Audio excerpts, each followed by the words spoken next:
No vídeo de hoje nós vamos falar sobre ações. Esse vídeo não é uma recomendação de investimentos, meu nome é João e esse é o canal Papo Reto. E eu já queria começar falando sobre o IPO. O IPO é a primeira coisa que uma empresa faz quando ela quer entrar no mercado de capital aberto.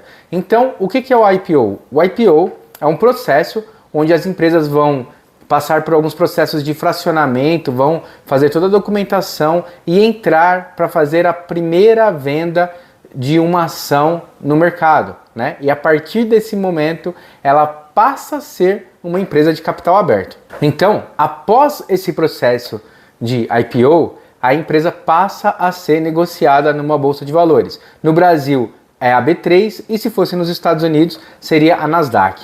E agora vamos falar do que a galera gosta, né? Vamos falar de dividendos, né? A partir do momento que a empresa começou a ser negociada na Bolsa de Valores, ela tem algumas obrigações. E uma das obrigações é a distribuição de dividendos. Como é que funciona isso? A empresa trabalhou e gerou lucro. Quando chega o lucro, vai ter um conselho da empresa que vai decidir se aqueles dividendos vão ser distribuídos para todos os acionistas ou se eles vão ser reinvestidos na empresa, tá? Tem as duas opções ali, as duas formas de administração. Quando uma empresa é muito consolidada, por exemplo, a gente pega o Banco Itaú, que fatura aí 40 bilhões aí a cada 3 meses. Essa empresa geralmente faz uma distribuição de dividendos. Quando uma empresa que está em crescimento, ela faz um aporte reinvestindo na empresa. Por exemplo, você tem uma empresa pequena e ela quer crescer no mercado. Então, ela gerou lucro e aí ela tem a possibilidade de comprar uma outra empresa que já está dando lucro, né? E que se ela comprar, o lucro dela vai ser muito maior futuramente. Às vezes o conselho vai decidir que comprando aquela empresa, futuramente você vai receber o dobro de ganho ali, o dobro de lucro. E é uma estratégia, tá? Então, existem, quando você vai comprar ações de crescimento, que é a empresa que vai sempre estar reinvestindo e aumentando o valor do papel na bolsa, ela vai ter a valorização, e você tem as ações de renda, que são as empresas que pagam os dividendos. Então você compra aquelas empresas e ficam com uma renda passiva ali, recebendo dividendos num período, tá? Os pagamentos de dividendos, eles podem ser mensais, trimestrais, semestrais ou anuais, tá? Aí você tem que dar uma olhada quando você está comprando um papel, como aquela empresa paga esses dividendos. No Brasil, uma empresa, por lei, deve distribuir pelo menos 25% do seu lucro ajustado, tá? Então a empresa pode distribuir mais, mas não menos que 20% do seu lucro ajustado. E na data de hoje, 19 de janeiro de 2025, que é quando eu gravo esse vídeo, nós ainda não temos uma tributação em cima dos dividendos. Então os dividendos estão, por enquanto, isentos de pagamento de imposto de renda. E agora que a gente terminou de falar dos dividendos, eu vou te explicar o que é o juros de capital próprio. Então, os juros de capital próprio é uma outra forma que as empresas têm de remunerar os seus acionistas, além dos dividendos. Diferente dos dividendos, os juros de capital próprio, ele possui características fiscais específicas, sendo tratado como despesas dedutíveis para as empresas e sujeito a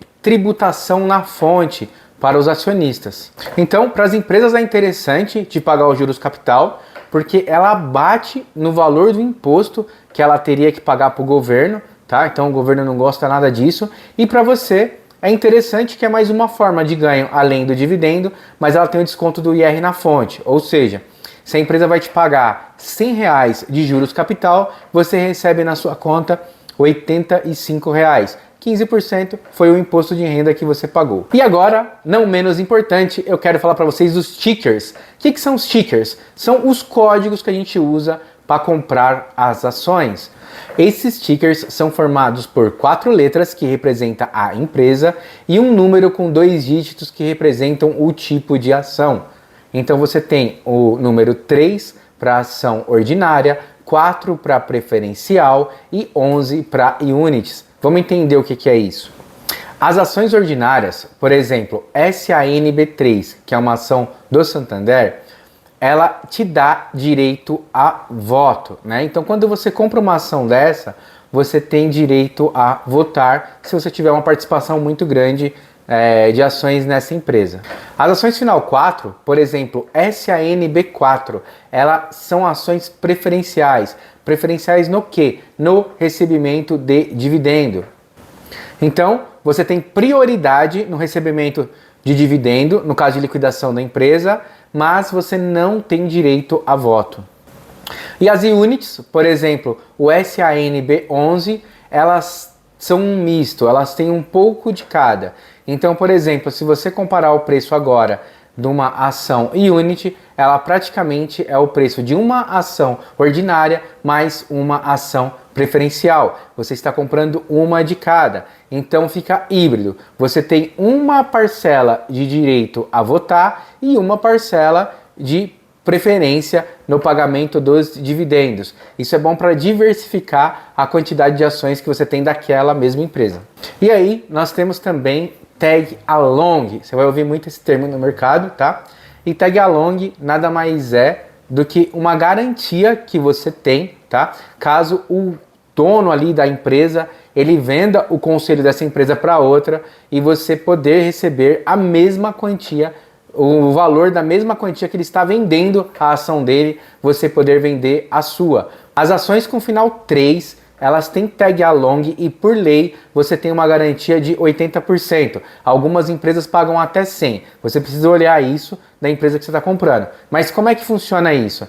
Imagina que você tem uma empresa e você pagou ali os R$50 no papel dela e hoje ele está 80, né? E por acaso o conselho resolveu vender toda a empresa e eles estão vendendo esse papel a 80, né? Então, nesse momento, quando você tem o tag along, você também pode vender ele a 80 ou no mínimo 80% a menos desse valor, tá? Eles têm que te recomprar esse papel com 80% a menos desse valor. No caso de uma ação 4, por exemplo, que não tem tag along, você não tem essa garantia. Então você poderia ver no mercado, a ação com final 3 está variando ali a R$80 e uma ação da mesma empresa com o final 4 está custando ali entre 20, 25, 15, não tem um preço específico que garanta esse valor de recompra nessa ação final 4. Agora vamos falar de compra, né?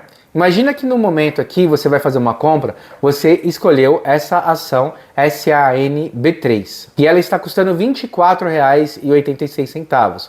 Você precisa comprar 100 ações se você for comprar com esse código SANB3. Por quê? Porque o lote é vendido a cada 100 ações, tá? E caso você não queira comprar as 100 ações, você precisa colocar um F no final do código, ou seja, vai ficar SANB3F. Isso significa que você está querendo comprar a ação no mercado fracionário. Aí você pode comprar uma, duas, três, quatro, cinco, até 99. Por exemplo, você quer comprar 180 ações do Santander aqui, SANB3, né? Na hora que você for fazer essa compra, você precisa fazer uma ordem com 100 ações e mais uma ordem com 80 ações. Você não consegue comprar na mesma ordem, porque a compra é diferente, os códigos são diferentes. Então, vai comprar um lote inteiro, SANB3. Vai comprar um lote fracionado, SANB3F. Isso funciona para qualquer papel da bolsa. Você vai comprar fracionado, basta você colocar um F no final. Então agora, para finalizar, eu quero colocar para vocês dois termos muito usados no mercado, para vocês não ficarem perdidos quando ouvirem essas palavras, tá? A primeira delas é blue chip, tá? Blue chips, elas são empresas grandes, consolidadas, muito bem estruturadas no mercado, com alta captação, né? E a gente tem as small caps. As small caps são empresas que estão crescendo, que ainda não estão bem estruturadas no mercado, né, com baixo poder de captação, mas com grande potencial de crescimento, tá? E aí tem uma brincadeira que rola no mercado financeiro, que são as sardinhas e os tubarões. O que é isso, né? Sardinhas são investidores iniciantes, né, ou com pouco capital na bolsa, e tubarões são grandes fundos de investimento, né, gente que investe com muito dinheiro. Então tem aquela piada que os tubarões ali esperam as sardinhas errar para comprar ali a bolsa no melhor preço com o erro da sardinha, né? Que é aquele famoso ditado lá, né? Que você compra na alta, vende na baixa, né? Então os tubarões compram na baixa e vendem na alta, porque eles têm muito dinheiro para aguardar ali. E quando um investidor iniciante não tem essa paciência de esperar no mercado, os tubarões enchem a boca e aproveitam. Conhece alguém que está começando a investir e quer entender como é que funciona? Compartilhe esse vídeo com essa pessoa. Eu tenho também uma playlist aqui no canal, onde a gente está falando de renda fixa e fundos imobiliários. Se você não assistiu, vale a pena ir lá e dar uma conferida. Eu vou ficando por aqui. Não se esqueça de deixar seu like, ativar o sininho e se inscrever no canal. É grátis. Fui!